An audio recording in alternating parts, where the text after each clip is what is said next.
All my exposure to the trauma room had familiarized me with hospital codes, doctor shorthand, and medical lingo.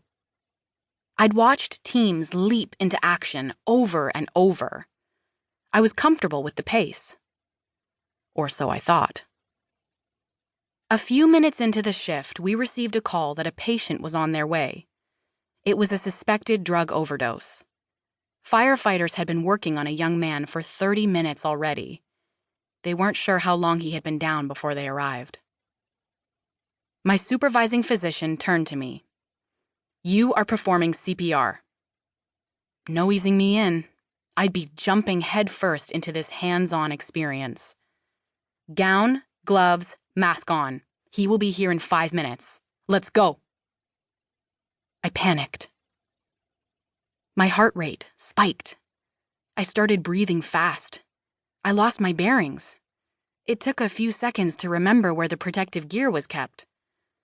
I fumbled getting my gown on. Everything and everyone around me were moving so fast.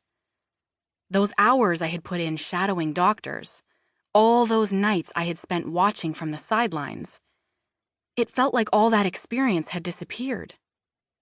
In that moment, when I was about to perform CPR on a patient for the first time, when it meant helping to save someone, panic superseded what my brain knew. It took over. I had watched all this stuff happen, and now, on my first shift actually helping, all I could think was, I'm not qualified. What am I doing here?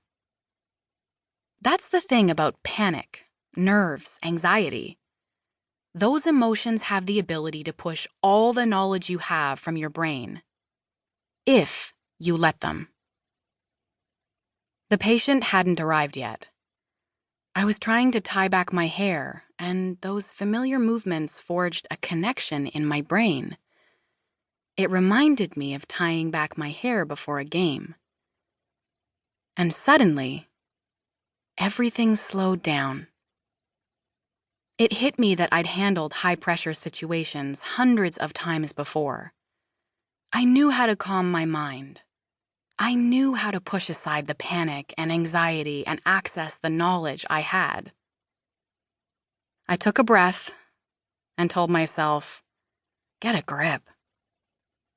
I isolated what my specific job was, CPR. Not so difficult. All I had to do was put the heel of my hand at the center of the patient's chest and do compressions. Others around me would perform their roles.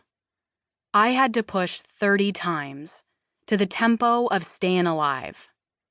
I repeated the song over and over to myself as I pushed. At one point, my glasses fell off and got kicked into a corner. All I kept thinking was, do your job. Just do your job. I took solace in knowing that I was the rookie. There were 10 vets in the room with me. I could count on them to guide me through this, in the same way Danielle Goyette, Angela James, Geraldine Heaney, and France St. Louis had guided me in my first games for Team Canada when I was a teen. For the next 40 minutes, I performed CPR in 2-minute intervals, trading off with a partner. Everyone else did what they were supposed to do.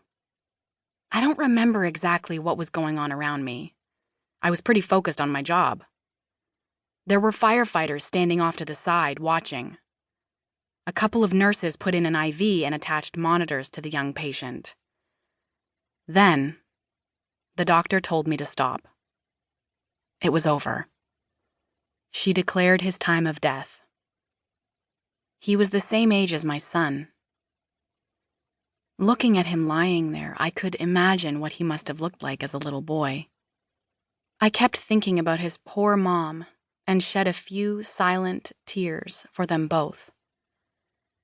The team had to quickly move on to get ready for the next trauma, but I stood there for a few moments, my hand on his arm, wondering what had led him to this ending.